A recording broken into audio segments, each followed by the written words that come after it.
আরে চলো চলো ক্রিসমাস ট্রি সাজানো যাক। হ্যাঁ, তো আমি আজকে ক্রিসমাস ট্রি কীভাবে সাজাচ্ছি সেটাই তোমাদের সাথে শেয়ার করবো। And good evening everybody.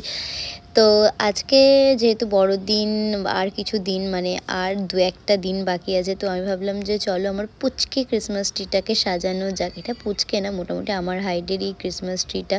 আর আমাকে হেল্প করবে হচ্ছে বাবাই। বাবাই হচ্ছে আমার দিদি ভাইয়ের ছেলে।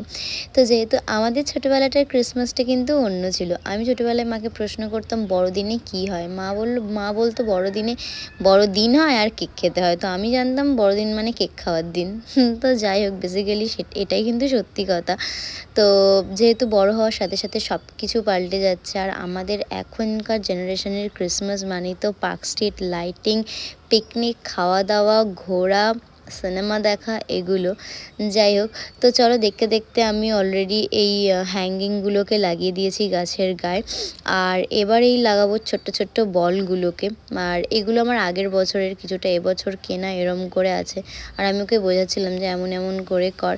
তো তোমাদের সবার ক্রিসমাস কেমন গেল আমাকে অবশ্যই জানিও। And once again merry Christmas, by.